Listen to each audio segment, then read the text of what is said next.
Hello, everybody. Welcome back to Omnic Lab. This is episode 187 of the show. We are a podcast of the game Overwatch. We focus on strategies inside of the game. We go inside and out, just like chemicals and beakers, man. We test on everything and anything we can get our hands on these days with Overwatch news, especially with the craziness that is this pandemic time for the corona COVID-19 virus. My name is Rob, joining you from South Japan. Relatively safe here. People still not being very careful, but over in quarantine in the United States, we have the man, the myth, the legend, the Georgia resident, Andres Gomez. What's up, dude?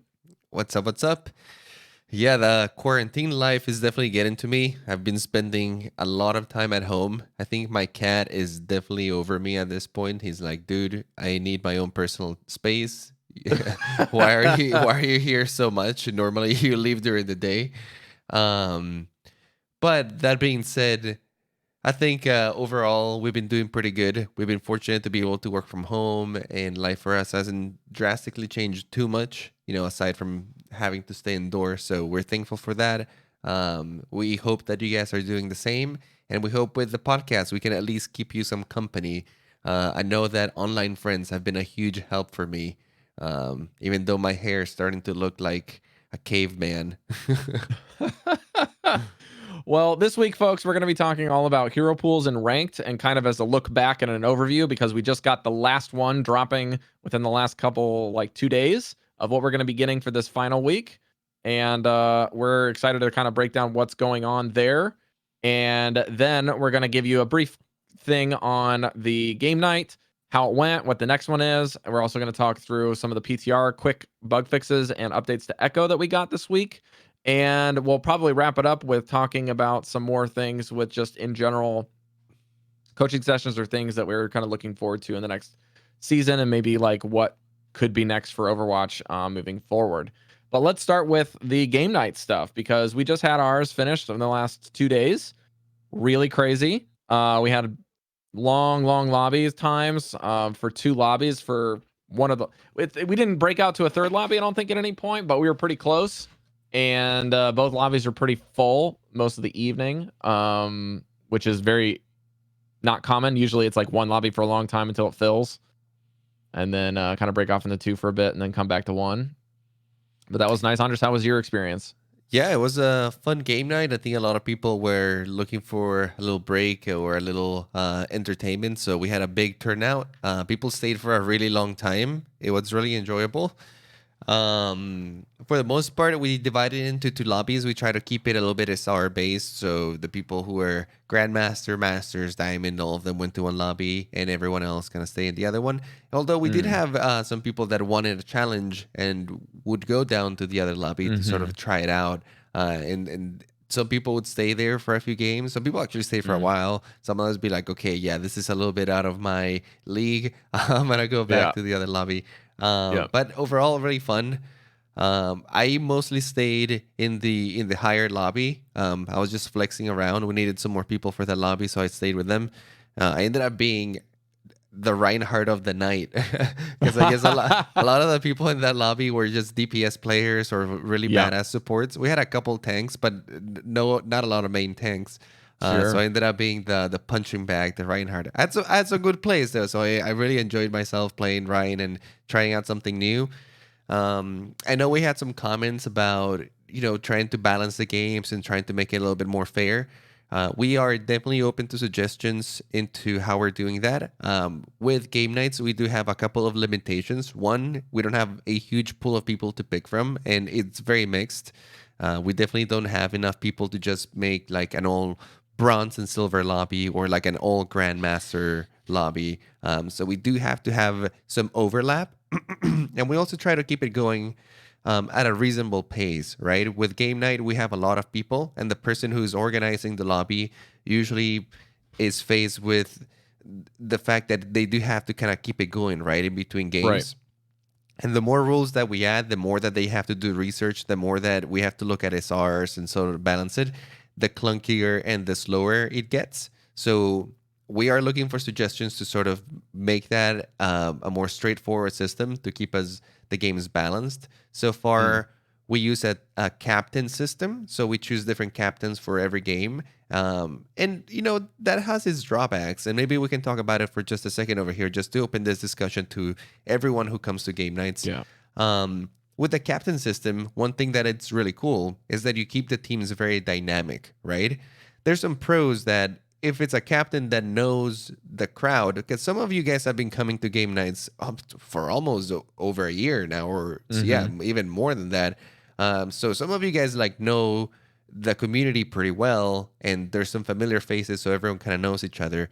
So you can create teams because you know who plays what, and it's easier for you. When you have, and we try to usually keep when I pick a captain, I make it so that both captains are either knowledgeable about the community or at least they're both really new. Because then when they're both really new, it's also cool because then you don't know what you're gonna get, right? Teams get made randomly, and that sometimes can be good and bad. Some teams can end up kind of overpowered, some teams can not. But as the night progresses, I think that everyone sort of starts getting a feel for what everyone plays and what everyone is good at. So it naturally sort of balances itself out. But I can understand every once in a while there is sort of an off game, right? Yeah. One team gets picked that it's just not that good against the other team. Mm-hmm. So yeah, we're open to suggestions. We're definitely want to make it an enjoyable experience for everyone, but do keep in mind that we are working with certain limitations on game night. Do you want to comment here, Rob? Yeah, I did end up talking with some of the mods that were there, or admin, that I had mentioned some of the maybe things that kind of go up to the grapevine. I know that I actually had to step away a lot longer this week than I wanted to, intentionally, because I hadn't talked to my family in a while, and I needed to talk with my mom and dad about some stuff that was going on back home. My brother's getting married, so they're having to basically throw everything that they were planning out the window. So kind of a semi-family emergency, if you will, that everyone else probably would have in the same situation. So I didn't get a chance to play as much. But like Andres is saying, switching things up based on SR is kind of a loose thing, because we try to basically label it as a try-hard lobby versus a non-try-hard lobby. So people that wanted to be serious about play and say, look, these are going to be people probably around 3,000 and up that are going to be playing, and you can go in there if you want, but that's where we're kind of making a decent cutoff. If you're at this level or higher on any role, you need to leave and go to that one, and then you can play there. And if anyone else wants to go to that lobby, they're welcome to, but just know what you're getting yourself into, type of a deal. And then on the other side of the coin, it's really difficult once you do that, because then you've got between, basically about 2,600 is probably the lower end of people that would feel brave enough to go into that lobby. Maybe the people in 2,300 might try the gold levels, but either way, it's kind of like the hard break of telling people that's what's going on is helpful.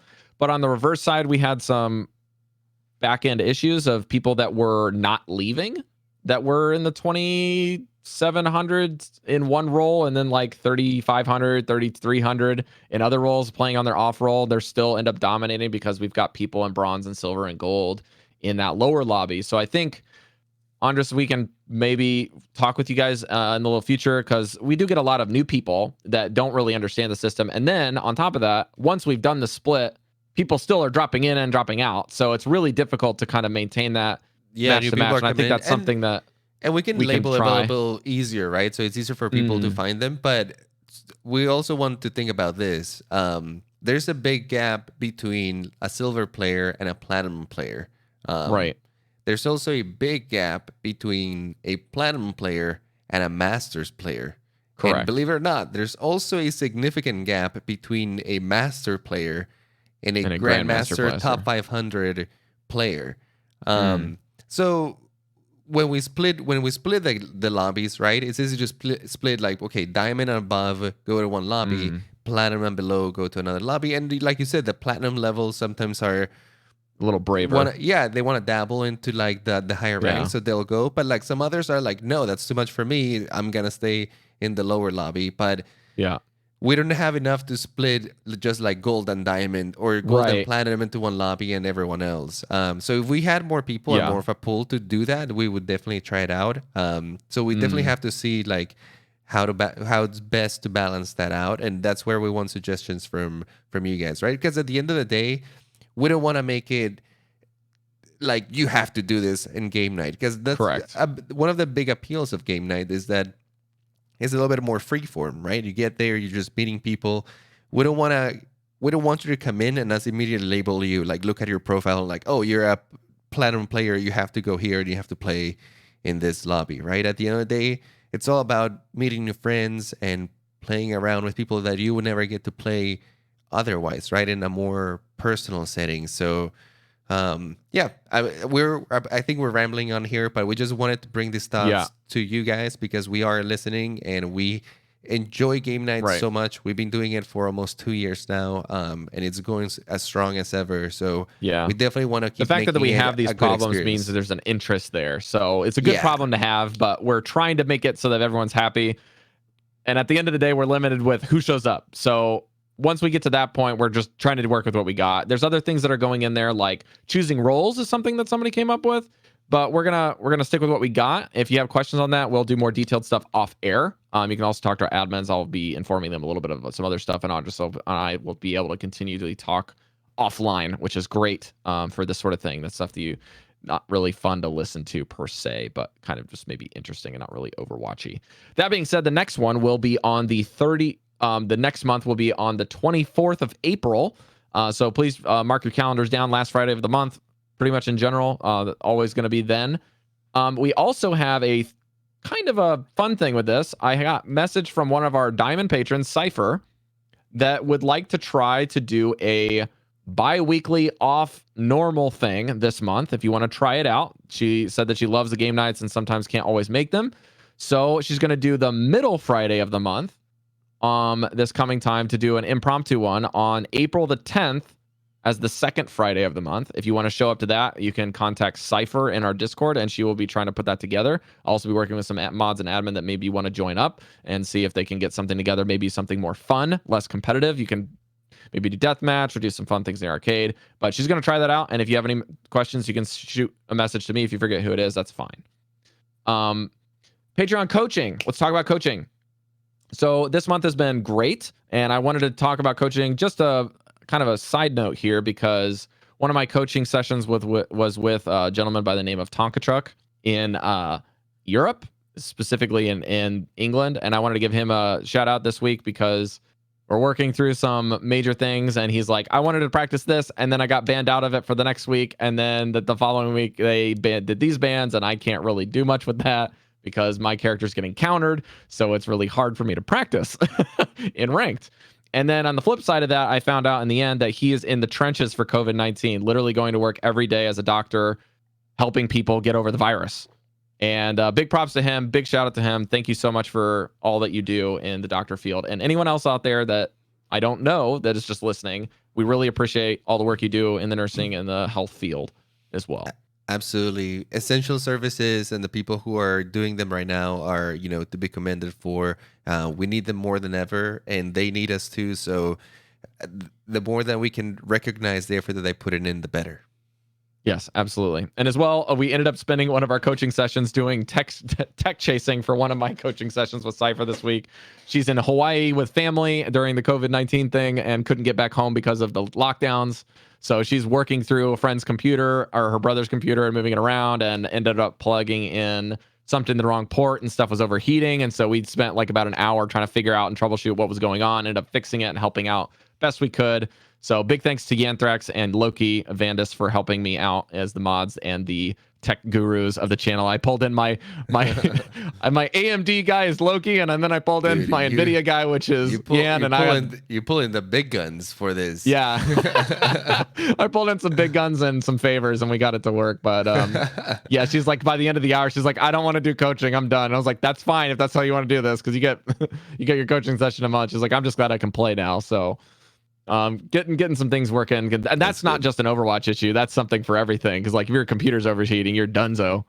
So yeah, no, you don't want that, absolutely. And yeah, you don't want to underutilize the power of your computer either. You want to unleash the full potential. Unleash it. All right, so wrapping up announcements, we've got the last week of Storms Rising this week. Ends on the April the 2nd, which will be relatively soon after this hits your earbuds. Bear May is this week. Remember, you need 9 wins to get the skin. And also, this is Storms Rising with Tracer, Genji, Winston, Mercy on Havana if you haven't done it before. And then the new thing is no support heroes, heal yourself by dealing for the first challenge. And the second challenge is some enemies enrage, and the rage will spread when they die. So have fun doing Storm Rising on Havana this week. Andres, let's do hero pools. We got some graphics for you this week if you tuned in to the live show. So I'm pretty excited about this. iPlay, you want to introduce this topic here? Yes. We wanted to talk a little bit about hero pools. Now that we have 3 weeks or 4 weeks in, we have a good sample size of hero pools and what Blizzard is trying to do. And it's pretty apparent at this point that they're pretty deliberate about what they're choosing to ban. They're not just being random, like, oh, let's just random ban them Torbjorn and Symmetra. That might not have an impact on the current meta that is being played, right? Instead, they're targeting very specific heroes, and especially this week, it was super apparent when we've had the most bans out of any week. If we look at some of the bans for this week, we have, let me pull it up here, Diva, McCree, Soldier, Sombra, Widowmaker, and Baptiste. That is 6 heroes out of the roster, 4 DPS, 1 tank, and 1 healer. There's also a common theme among these. Most of them are hit scan, except for 2.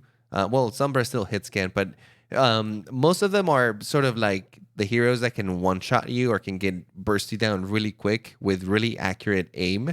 So very deliberate decision by Blizzard this week. And on top of that, you have Diva and Baptiste, which is sort of like Baptiste is like the hit scan go-to in the support category. The one guy that can contest at a pretty reasonable range and do reasonable damage. And Diva is sort of the other person that keeps in check a lot of the projectile and your mobile long-range bruiser heroes. Yeah, exactly. I think that immediately after this hero ban came out, a lot of people were like, wow, Pharah is going to be free. Pharah has no competition anymore. And not only that, but a lot of the heroes that don't rely so much on your mechanical aim, but more on your abilities and sort of your movement are sort of shining right now. Doomfist has no contestation, right? Like his main counter, Tracer. Sombra, is out of the picture. Tracer, the same. You know, she doesn't have to worry about McCree's. I mean, they're still Brig. Right. So you still have to worry about that.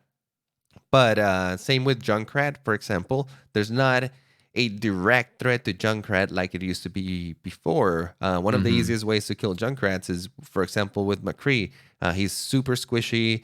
He doesn't have a lot of defensive shield. So if he shows, McCree can just sneak in a couple shots on him and he's donezo, right? Yeah. Same with Widow, same with Baptiste. Diva can counter him pretty easily, just blocking a lot of his damage. Yeah. So in general, a lot of these heroes basically become super, super viable. I mean, if you remove half of the roster, it makes sense that a lot of heroes are going to become viable. But it does go to show that Blizzard does want to like aggressively target metas.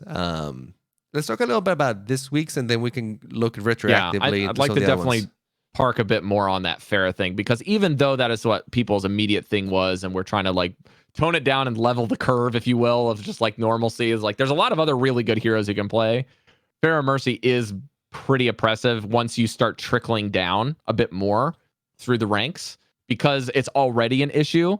And then people thinking that these are your only answers, Diva, McCree, Soldier, Widowmaker, Baptiste, and Sombra, if these are your only answers typically for the type of a hero, then you're definitely going to be struggling if you don't really know what to do in that situation. So you're like, well, now that these are my tools for countering, what am I supposed to do? People at the upper ranks are a lot faster to adapt. They also have to play significantly safer, even against projectile heroes. Like even Hanzo's at upper ranks in Platinum can still snipe you out of the sky as Pharah if you're playing well. So, but that being said, it doesn't mean it's easier. It just means that it's still difficult and it's possible. But when you have movement of Pharahs that are increasing in their skill as well, it gets super hard to deal with, and especially when they get a pocket on them. So, and I think that's a key thing that you just mentioned it right here. Like, it really depends on what the level of the Pharah is. I think that and I love that the go-to or the cookie cutter answer to Pharah has been eliminated, right? Like normally the answer to an oppressive Pharah is, hey, just go hit scan and kill her out of the sky, right? Kill the Mercy, kill the Pharah. You're done with the problem. But that's not the only way to counter it. And in fact, sometimes it's not even the best way to counter it, depending on what map you're playing, what composition you're playing. Now you're forced to counter it in different ways. One of them is map dependent, right? Like you said, Pharah is not invincible. And Right. especially at higher ranks, when people have good aim, you can still hit her with a lot of things, right? Like Tracer can kill her, Hanzo can kill her, Mei can definitely kill her. Yep. So, and not only that, you can also play Pharah. Your own You play Pharah. You can Ana. have, yeah, you can play Ana. Your own pharmacy can also take care of that problem. You can also counter her through positioning, right? If it's a map where she doesn't have a lot of sight lines, you can use your own cover to avoid a lot of the damage and actually not making her sort of less useful because she can't Hmm. get the damage in. Um, I mean, Farah people think once this is done, like once these heroes are down and you don't have any counters left, that Farah is just free. But truth of the matter is, Farah is still pretty fringe. Like she's really strong on the maps that she's strong, but outside of that, she just doesn't really have any safe venues of entrance. She doesn't really have any like good angles for spam.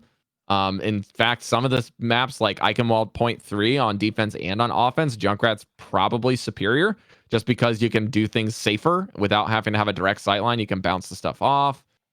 Sigma is kind of the same reason there. You could even play Sigma in point 3 if you're not even playing a Sigma comp, just because of how the maps are set up. Pharah is not as free on some of those situations. Yeah, absolutely. And I think that if you're running a Pharah, you normally want to run a healer that can take care of your Pharah. The go-to is Right. usually a Mercy, but if the Mercy is playing it correctly, she's mostly staying with the Pharah, which does leave the rest of your team with only one healer. So Mm. that one healer does have to make up a little bit for the lack of having that second heals. And not to say the Mercy can't come down, but ideally you do want that Mercy sort of like staying with the Pharah as much as possible to get the most value out of her. Right. And that leads to other ways of counterplaying, right?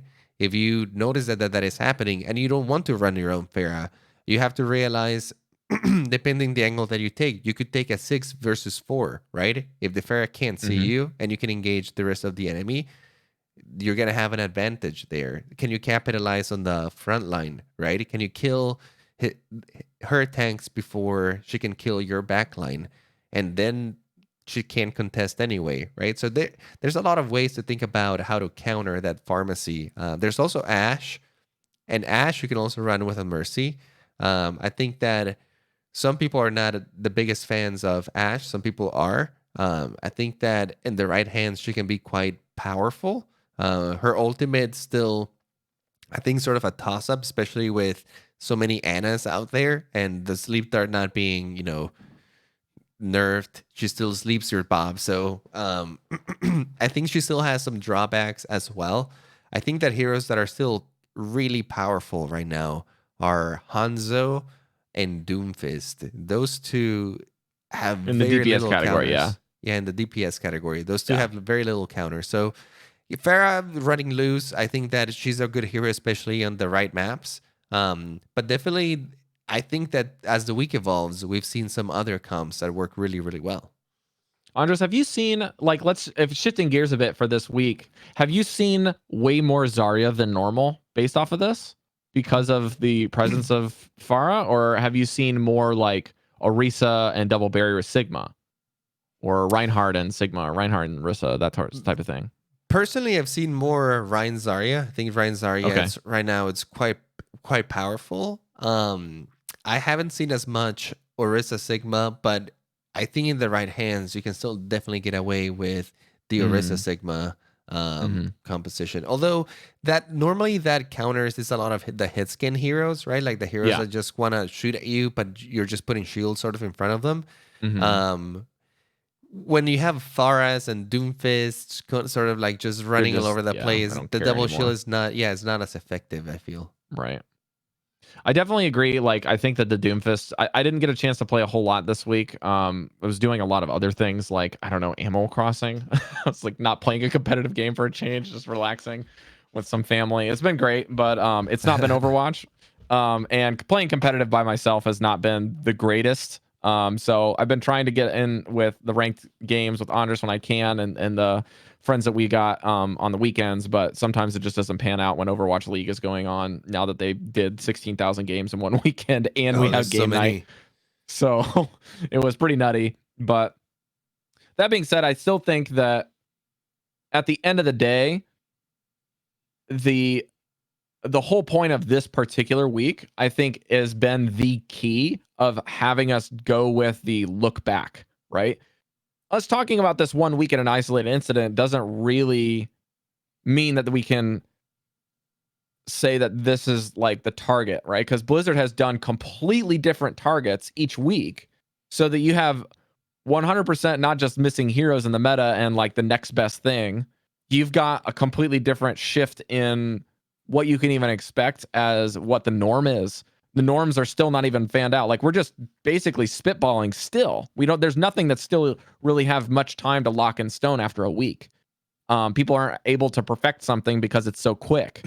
But on top of that, you also have the chaos of inventing things at the higher ranks. You've got lower ranks saying this is probably just better for us, even though we don't have the dexterity of dealing with Pharah. We just run the mirror match. That works really well for you, maybe. The other side of the coin could be you've got multiple weeks, like happened with Tonka Truck at the top of the show, and he's trying to learn Hanzo, and this is like what he wants to go play. And then we finish our coaching session, and in 2 days he's banned out for a week, and the next week is Pharaoh week, and he can't shoot anything. So, or you gotta be playing Hanzo to try to shoot Pharaohs out of the sky, and you may not be as great at that sort of thing, and because you're trying to practice and learn the hero. So you've got these weird situations that keep arising. But if we kind of look back, Andres, let's go back one. What's the previous week? I believe it was Sigma, Roadhog on the tanks, paired with Doomfist on DPS and Brigitte on support. Yep. And this was real interesting because to me, that was like the first week where I felt like it was basically dive week. There's like no checks from support for really dealing with dive heroes. You've got Doomfist that can't be a part of dive, so it has to look like old school dive. And then you just remove Roadhog and Sigma from the equation. So you can run Reinzar if you want without Brigitte, but it's like this is kind of at peak for the Goats meta. Now that Brigitte's gone, it's like, what does the game look like without Brigitte and some of the more newer heroes? Because those are like the 3 most recent heroes. They just removed them and just threw Roadhog in the mix. Yeah, and I think that was the week that I noticed the least, just because those 4 heroes are the ones that I play. I mean, I wouldn't say play the least, but I don't play them as much. They're not my go-to. That's not how I usually solve my challenges in Overwatch. Sure. And definitely dive was pretty prevalent that week, but you can still run, your regular Ryan Zarya comp. So it was like almost like dive versus Ryan Zarya, which I think makes it interesting because the people who are great at running that Ryan Zarya comp can get away with that. The people who are good at running dive can get away with that. So this week was pretty fluid. I think that a lot of tank mains were happy that their off tank couldn't go Roadhog or Sigma, so they had to go. Yeah. Usually the pick was Zarya, so Ryan mains were rejoicing because it was like, hey, that's the only other choice. Because usually they don't want to go Orisa, or at least if they go Diva, it's okay. The Ryan can usually deal with that. It's not as ideal as Zarya, but like Diva, it's fine. She can contest some stuff that Zarya can't. So I think this week was pretty stable for the people who like that Ryan meta. So yeah, I don't know. That one didn't affect my group as much. The one that did though was the one right before, and I think that a lot of people were sort of weirded out by this one. This one was the Reinhardt, Reaper, Anna, and Moira. First time they banned 2 supports, and you could definitely feel it this week. I felt the power level of my group went down, just because we couldn't run an Anna. Yeah. Or and to be fair, and Reinhardt for Franklin. Or Anna player is fantastic. So not having him on Anna is already like a kick in the balls basically for our group. But then we couldn't run Rhine also, which is a key part of our group. A lot of our tanks are Rhine guys, and that's why they like running. So, and then not having Moira meant that the highest output healer was like I don't know, Baptiste. But Baptiste is great if you're running a very like stable comp or a very like static comp, steady comp. Yeah, like with a Reinhardt. Not so, not so great. When Let me just say it again: Reinhardt was not available. So this one was pretty challenging. I think that dive was encouraged during this week, but it would have to be a very careful dive because you had no Ana. You just had to rely sort of on your Brig and your Mercy, or a Lucio and a Mercy, or a Lucio and a Brig. But again, these are low output healing heroes. Right. So you really had to put it on your tanks and your DPS not to be taking a lot of damage and sort of take care of themselves a little bit, which Wrecking Ball, fantastic hero to do this. Winston can get away with it a little bit. Diva can get away with it a little bit. But you really have to be on top of your game to really pull it off without losing your mech, without dying. It was so incredibly frustrating to play this for that particular group that we play with, Andres, because of the limitations of what we like to play. Our comfort zone was just taken. You know what I mean? Yes. And due to that, I think it was not just something unique to us. It was a very big comfort zone for a lot of players out there. Even if you wanted to play something different that wasn't Reinhardt, it's still hard because when you want to go mobile or you want to go bunker, you have one option. You can't run a Baptiste and a Moira. You can't run a Baptiste and an Ana and just stack healing on your bunker. You have to go low healing bunker, which is not ideal. You know, normally when you run the bunker comps or you run the slower comps, you do have just big fat hit point totals, and then you've got big heals in the back. You just continually just pump it through, but you don't have one key thing of that, which is your big heals. And then once you switch to mobile or mobility, Baptiste is basically this little jumping bean in the back with a cooldown that once that's down, he's just dead. So he really also struggles when you want to go vertical heroes because of aiming his shots is not easy, even at the top level, because you have the delay. It's way too unreliable. I mean, even if you have good aim, the time that it takes your shot to reach the location, your dive tanks might already like boosted away, jumped away. Yeah. Your Genji might have dashed. I mean, those are heroes that to keep themselves alive, they have to constantly be moving in very unpredictable ways, right? As a Genji, you want to be basically moving super erratically, and the only really the only consistent way to heal it is with heroes like Brig or Ana or Zenyatta. Zenyatta is great for Genjis, for example, because you can just put the orb on him and then he can move however he wants. Nothing else matters, right? Yeah. The healing is gonna be there. With Ana, if you have good aim, you can be pretty precise, so you can catch him while he's jumping, while he's doing all this crazy movement, and still heal provide him. Instant heals. Right, that's the big thing: is constant heals and instant heals at range. Exactly, that's something that you didn't have. With Baptiste, I mean, trying to heal a Genji and a Hammond is going to drive you crazy. It's awful. First-hand experience from both of us on this one. Let me tell you, it's not fun. Not fun at all. And then when you want to run the low healing versions of the comps, right? You want to run the Brig Lucios, you want to run the Lucio Baps, or you want to run the Zen Lucio just for mobility and high damage. It's still crazy. It's just a matter of time before you die. And so one of the strategies, I think we remember talking about this a couple weeks back when this was here, was Andres and I were like, the only solution for our team outside of our comfort zone is pick all the stuff that shoots real fast and can move real fast and can kill them. And that's all we're going to do. We're just going to try to kill them faster than they kill us and not worry about the healing, because the healing is just fighting a losing battle at that stage. And that's honestly where I think the very tail end, before GOATs started coming out and Brigitte was introduced, the end of that era of dive comps was running Zenyatta for the damage with I think it was Moth Meta, right? It was like Zenyatta and Mercy. So it was just tons of damage all over the place. And it was just a matter of like, well, if your Zen gets dove first, you lose unless he's got Transcendence. And like that's kind of just how a lot of the top levels were played at that point. Yeah, But back then in the let's day go when back all the way to the Mercy would beginning. have a ton of healing with their regular beam. Yeah, exactly. But if we go all the way back to week 1, this is the only one that seemed to be the least inspired, and it was also relatively easy because we'd never had it to get before. This is kind of hero bans, hero pools, safe week. All of the most picked heroes across the board was just like, okay, Orisa, May, Baptiste, and Hanzo, all of y'all gone. I And think they this could have one done had other a stuff, but this very is good. Yeah, this one had a very, I mean, no bunker basically is what this says, right? All the heroes that like kind of like holding a position and not letting you come in and just keeping you away got banned. The thing about it is that I don't think bunker was the go-to composition by the time that these bans hit. So I think they affected a little bit of people that wanted to play this sort of comp, but Orisa was already falling down in popularity. Baptiste was already down in popularity. I think the May ban was probably That like the was the big main one. thing that Yeah. got people playing other things.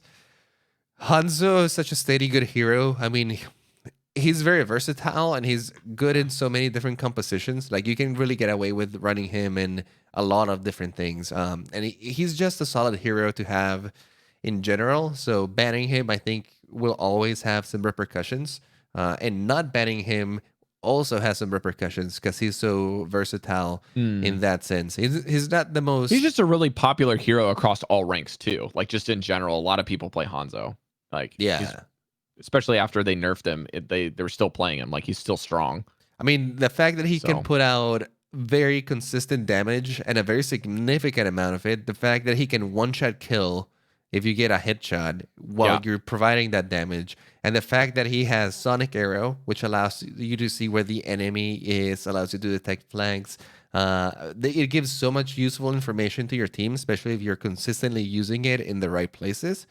And then your ultimate is fantastic for a variety of different things. You can combine it with different ultimates. You can use it to deny space. You can use it to get your own kills just by itself. You aim it at the right corridor or at the right escape route.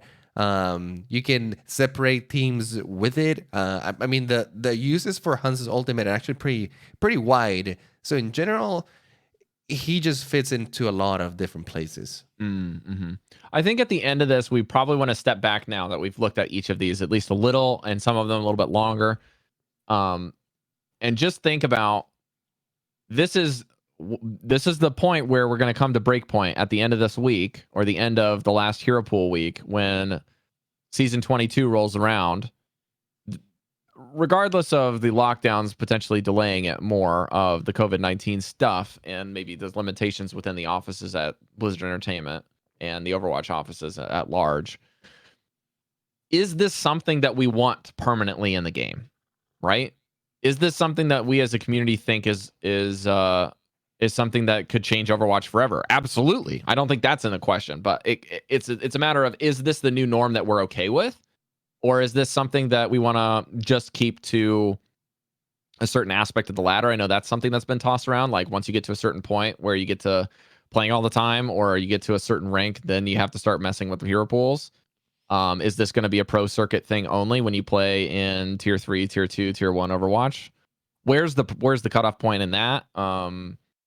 People just overall saying that if they're not going to have a lot of time, maybe this is good for the hardcores, but maybe not in general. I don't know about you, but I kind of like it and I kind of don't. But if it's only a week, it's not too bad. But I do feel like if I kind of take a week off or only play a couple games that week, I feel bad because like you have the weeks like the double healer ban week that I just like. I played more that week than I played the other weeks just out of sheer availability of my schedule with my friends, and then lost a ton of rank and then couldn't play the next week that was actually favoring me. You know what I mean? So it's a weird balance, but I think we got to understand that if we don't say something in the forums specifically or on Twitter or just contacting devs and tweeting at Blizzard and talking on their forums, they're not going to know if this is something we want.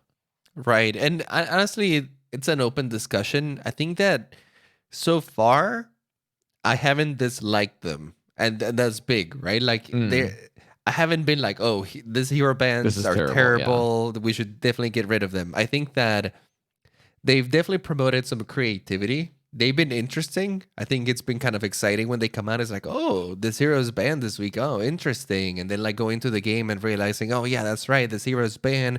We have to kind of work around it a little bit. Um, as a person myself that likes playing a variety of heroes and roles, I think that I'm in a better position than maybe some players that are more dedicated to just one hero to be like, yeah, I don't mind the hero bans as much. Um, but that being said, I think that, like you said, because it's only a week, there's not enough time to really like get mad about them because after the week, it's something new and it might favor you. So it might be like, oh, okay, that's not so bad. So I think that the pacing of the bans is actually good. I think that I like the 1 week cycle. It keeps it fresh enough and it doesn't, if it's not working out, it's not there to stay and it changes rather quickly, right? um some people have mentioned, like you said, the fact that do we need it at all ranks, for example? Is this something Yeah. that everybody needs? I think that it's great for the higher ranks because you already have a big majority of people that are playing the most up there, or at least Yeah. they're playing a large majority of that week. So they're accruing a lot more hours. They're more willing to invest in some creativity. They're more willing to flex into other heroes sometimes. Um, and the lower ranks, honestly, you don't have as defined of a meta, right? Like, especially once you start going a little bit lower, people are just kind of playing what they want to play, right? They're not thinking, oh, this is what San Francisco Shock is playing this week, and they were playing it this way and rotating this way. Like, they're not thinking about that. They're thinking, oh, dude, Genji looks badass. I want to play him. Yeah, but we got the other sides of this, right? We got kind of the devil's advocate for and against it is because of them being short, it's great for the people that aren't really bought into it. But if you are bought into this and you really like it, regardless of your rank, some of these people might even be saying that there's just not enough time to really master what we're doing. There's not enough time to really explore it in a week.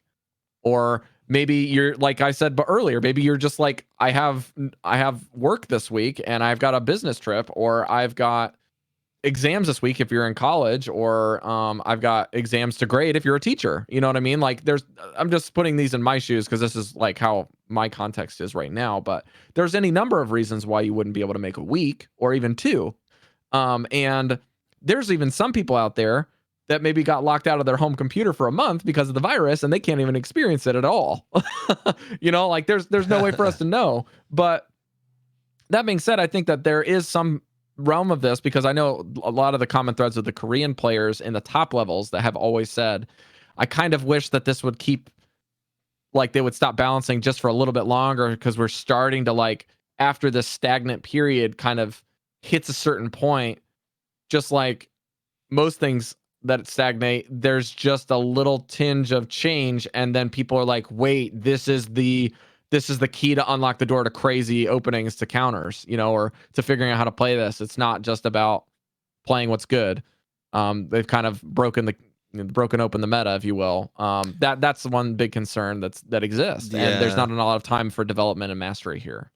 Yeah, and I think that's something that we do have to keep in mind. If we do go the route of weekly bans, there's never going to be a full mastering of the meta, right? Like there's Mm, going to be people that find the style that works for that week and maybe start doing it. Maybe that style evolves just a little bit towards the end of the week, but once that happens, bam, it's new gone. hero bands come in and it's gone. So we do, if we go with the hero bands route as a community, we do have to agree, or I mean, we're not going to agree all at the same time, but the majority has to be okay with the fact that nothing will be figured out for too long.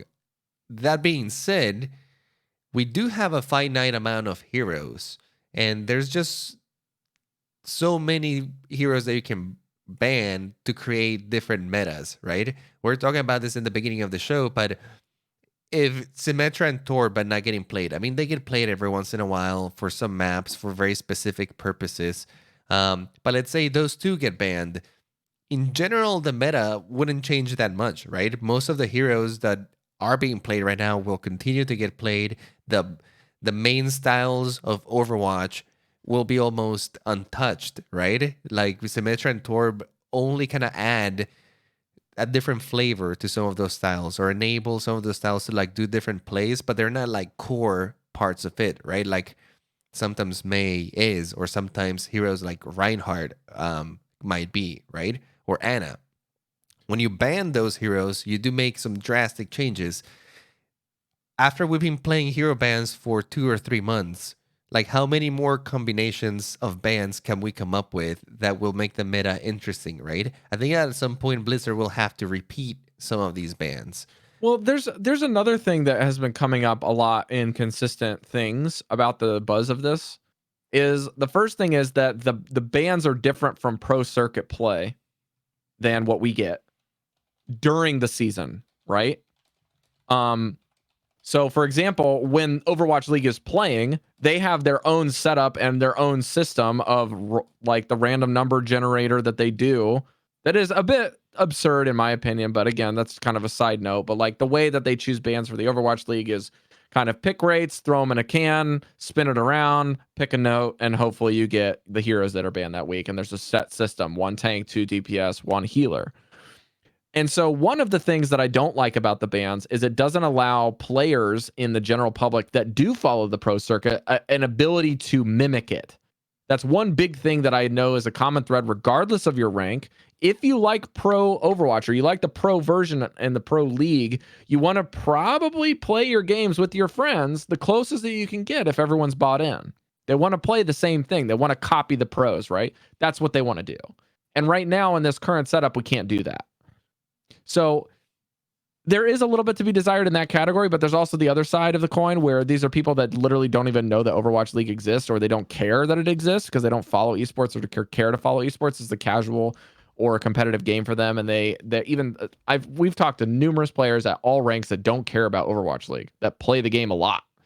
I've got people that play quick play all the time on my friends list that I talk to every day of every week, pretty much, that live in Australia. They never touch ranked, and I go play quick play with them. So that they exist. They're not a myth. There are people, that do that. And then the other thing that I thought was really interesting about it was there was one note that they said when they were going to do this, that balance changes were going to come more often to pair with this.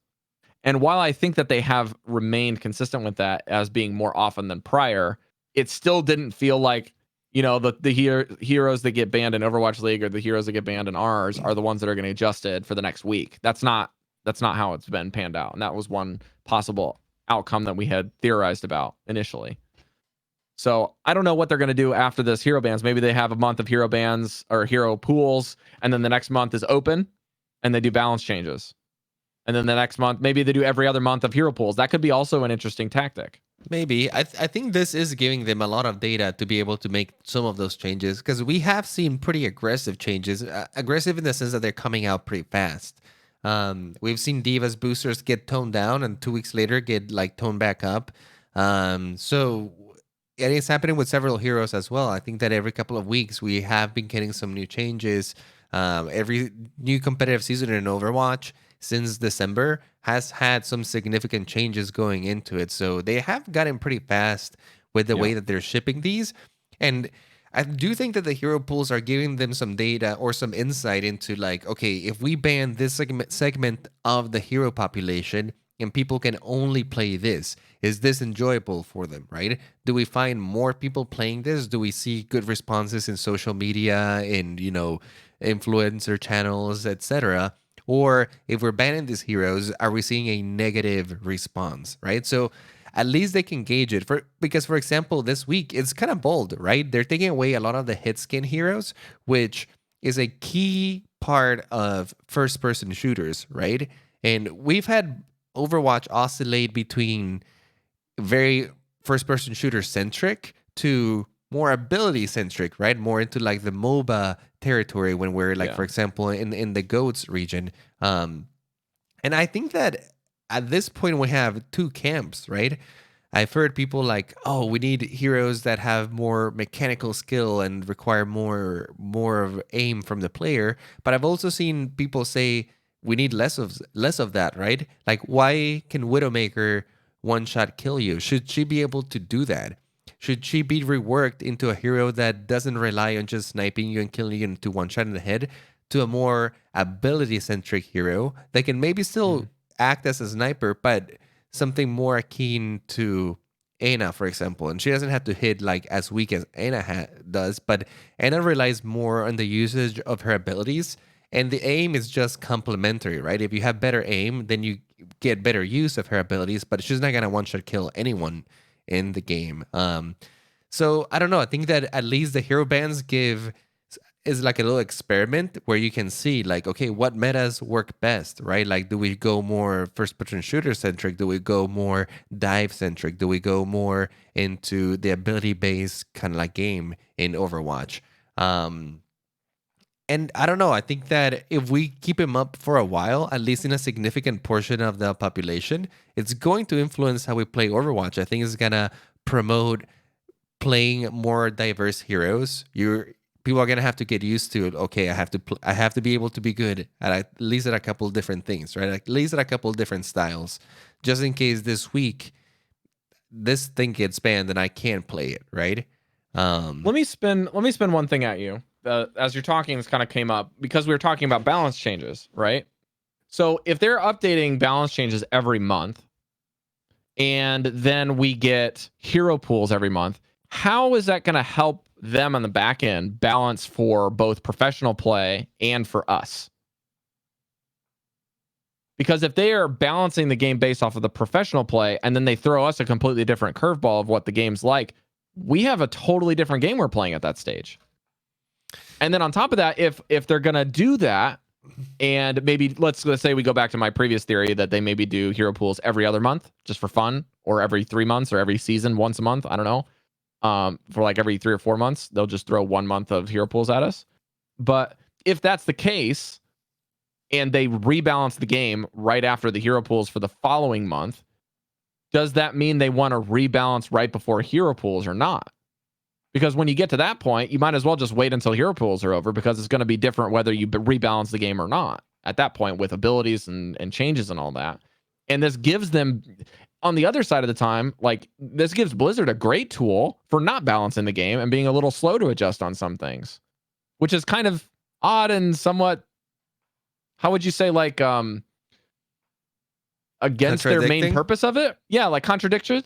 It's kind of like, well, we want to patch the game more, we want to give you more options. It's like, well, if you patch the game more and yet remove options, how are you going to predict what's going to come out down the pipeline of good? Because you never know. It's either you do the balance changes or you do the hero pools.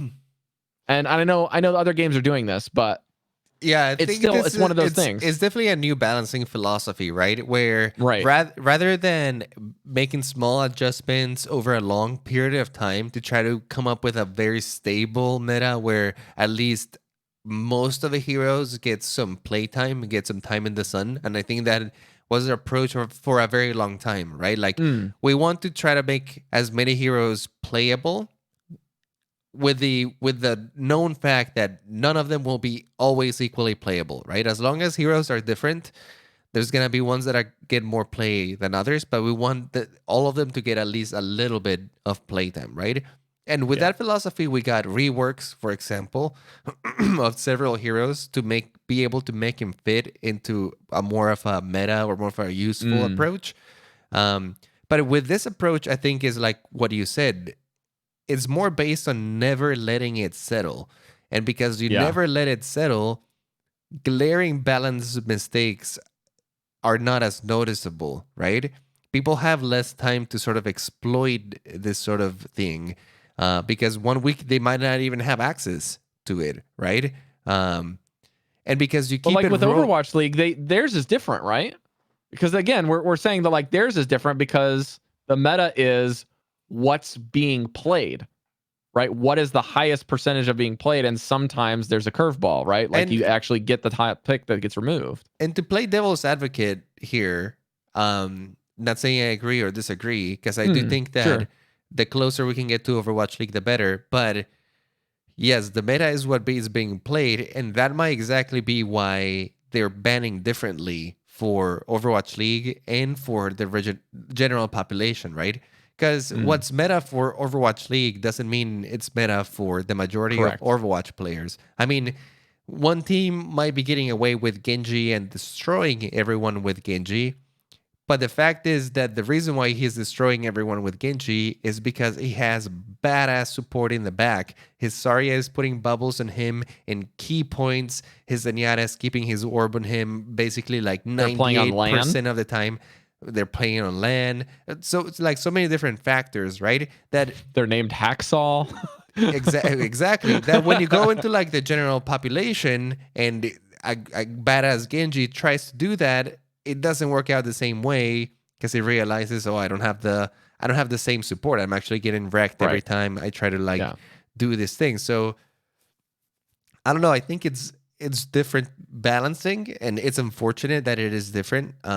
For now, I think that I'm willing to give it a try and see how it goes. For now, I'm just curious as to like more so than anything. I'm not really posing this as a threat to the game or this is like an issue with the game as much as it is like what is coming, because we just don't know at this point. We don't know if this is something Blizzard's going to stick with. We don't know if they're going to rebalance the game differently now.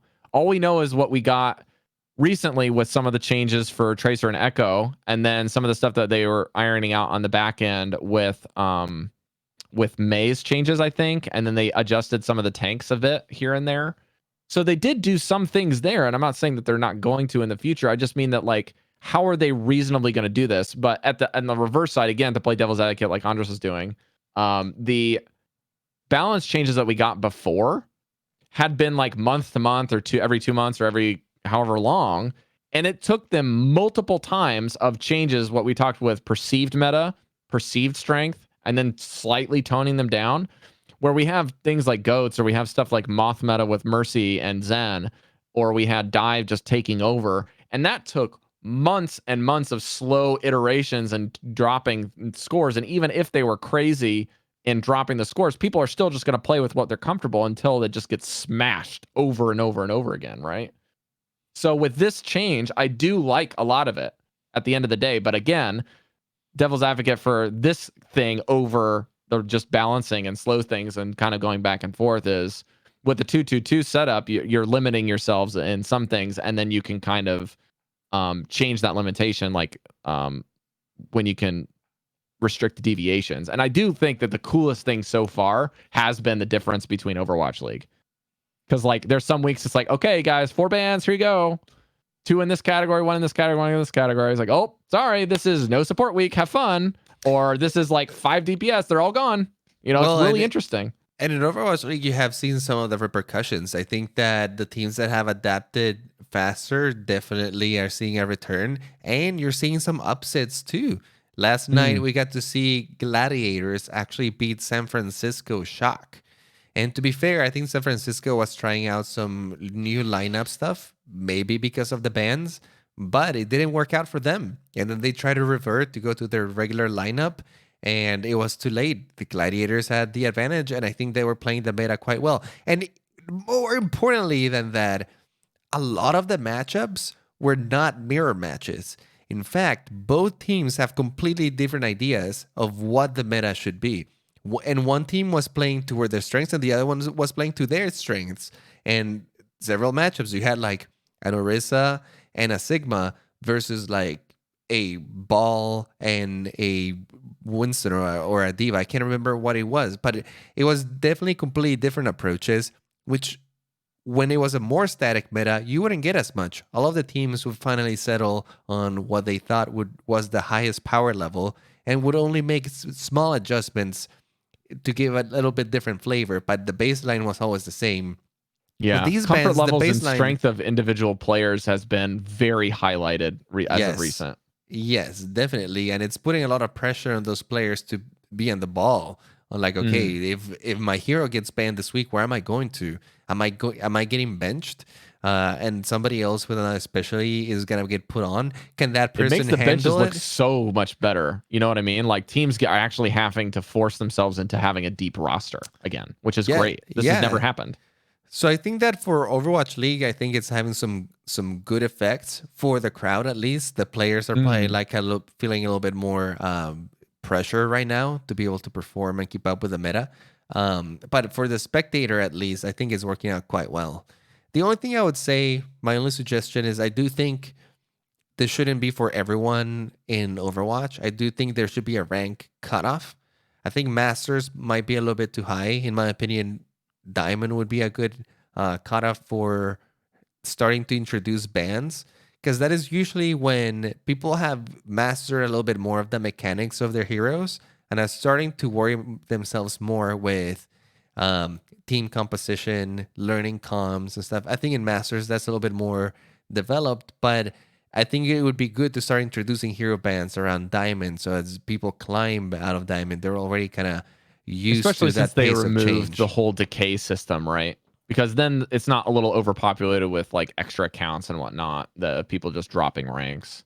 It still is there, but you know, you get the picture, right? Like platinum is where people Yeah. start getting to the point where um if you're not playing at your best, then it's really tough. Like even if you're playing something you're comfortable with and you're playing in Yes. platinum level and you're not like And your comfort hero pool picking and you might know not that be you're in and that out. deep. Yeah, Yeah, at exactly. platinum. Or the, Exactly. the pool is very wide, so the amount of people is, and it's all over the place. And I think Yeah. at diamond you do start finding the more invested players, the players that are like, okay, yeah, this is my main game. I'm playing it several hours every day. I'm doing additional research. And not that at lower ranks you don't find this, you do find this, but usually those people start trickling upwards, right? At least And in one of the categories of play, right? Like in the support or the tank or the DPS. Like somewhere in yeah, there, your game sense is good enough to stick you out, and your hero mastery kind of matches that, which is great. yeah, so I don't know. I think that that would make it a little bit better for in general, and then you could leave the lower ranks a little bit more open, so that people can keep experimenting, keep widening in their hero pool, Mm. and they can see the example of Overwatch League and some of what the higher ranks are playing, so they know what they're gonna get themselves into eventually. Yeah. I think that would be good. I don't know. That's just my opinion. I know not everyone's gonna share it. But yeah, hopefully this provokes some of you guys to head over to Discord and do this in some of the discussion, whether it be game night stuff or like pugs and testing. Maybe you guys want to start doing hero bands in our pickup groups on our game nights. That could be fun too. I like it to be a bit more freeform, but maybe we try that out. I don't. Maybe we just pull a blizzard and do something different. I don't know. But like, if you guys want to talk about hero pools, please let us know what you're thinking. Maybe you have an idea for a topic that we would be willing to do. You can shoot us an email, you can tweet at us, you can jump on our Discord and just talk with us. We're more than welcome to entertain your discussion topics because they're interesting to us. Then and more people find them interesting, then you can upvote them. We can pin them. We can maybe bring them into the show if they're really popular. Those are things that we're definitely into. We maybe just send us a forum post that you saw on the forum that's getting real high upvotes. That's great as well. But I think that's going to do it for this main issue and topic. So let's talk through just a couple updates to Echo and kind of what we're thinking if about these changes, and then we'll kind of close out the show. So the first thing here is that we're only going to be talking about what was changed with Echo. So if you want some of the stuff, the initial builds that we saw, you can check out last week's episode 186. But on 187, there is a March 25th update for sticky bombs. Each individual bomb's damage for the explosion has been reduced by 5. So the total damage, including the stick plus the explosion blowing up, is a total of 30 per thing, per sticky bomb. So if you do the math, the max damage now is no longer 210, but 180. So you will need some form of ally or self kill confirm to finish off your targets, which will mean that your disintegration ray, your primary fire of the tri shots, a melee, any other ally shooting them in general is going to need to be there for you to kill confirm your 200 hit points and lower heroes. And especially the ones that are above that. And you're not going to be putting 250 hero pool people necessarily into their, let's see, 125 is their half range for a 250 hero. So if you're doing 180, you're putting them in the 50% range. If everything goes according to plan and they don't get a heal, then you can use a disintegration ray and finish them off. But it gives them a little bit more of a reaction time. It doesn't one shot burst them if you hit all of these shots, and then you can focus on something else. Echo gets a bit more less deadly, and on top of that, you also can charge your ultimate a little slower. with the ultimate cost being increased by 16%. So these are two things. You're getting your ult less often. You're also able to charge it less often with your sticky bombs. They didn't just change any of your cooldowns, so that's nice. You still have the same availability of them so far. But Andres, what do you think about this so far? I mean, we haven't really gotten a chance to test this because this was like within the last like 3 or 4 days. So Yeah, I'm interested to see how they're gonna balance her burst. She's a glass cannon, so the key yeah. for her is gonna be like, what's the cutoff point, right? When is she killing too fast, and when is she killing too slow? Because if she kills too slow, then it's also it'll make her not a powerful hero, right? Because she'll just be too easy to get rid of. And we've talked about this. Her effective range is medium to close range. Basically, the Yeah. length of your beam is sort of like your max effective range to get kills, at least. Your sticky bombs do have a quite a bit of range, and you could get a kill from far away. This reduces the chances of that happening. So I think that is in generally a good thing. Um, so yeah, I think that at this point we just really gotta see like how they release her. I think that right now she's a little bit overtuned, especially with her ultimate. I'm curious to see how her burst is gonna look once we have it in live. I have played it a little bit in PTR, not with the new changes, and I haven't had a good sample size of games to really be able to tell like, okay, this is how she really feels. So still discovering, but yeah, like I think her burst is gonna be key for her. Agreed. So another side note on this is that there was a large amount of bug fixes that shipped out on the 27th. If you're curious about them, a lot of them involve Echo's ultimate and some weird interactions with it, as well as there's some adjustments on unintentional impacts of the tracer change that we said was going to be potentially really crazy. So you're going to want to check that out because that does affect tracer. And then I think there's some other adjustments for Diva that may have also been a common thread with her being copied, and then also just some other cooldowns of Echo taking some ability that would hack or sleep dart. They had some bugs with how long they lasted when you finished up your duplication. So those are some things you might want to keep aware of. They may do adjust a little bit of how you play. But the other thing that's been interesting is something that I want to bring to the attention of people is called localization has now been put on hold due to the COVID-19 lockdowns for Echo's final release. For those of you that do not know what localization means, typically when Blizzard is using this, they mean language localization. So this is a process of adapting products, translating, and language to specific countries or regions. So in this case, this would be them translating and also contextualizing within the culture and the language for things appropriate for that hero to be saying those sort of things in Chinese culture, in Japanese culture, in Korean culture, in French or in Spanish, those type of things. And then when you have Spanish things, you also have to keep in mind that their localization is multi-cultural because of Portugal, Spain, Mexico, and I believe Peru also speaks that. And then you also have the Portuguese side of things that also has multiple languages, right? You got Portugal and Brazil that speak Portuguese, for example. Mm-hmm.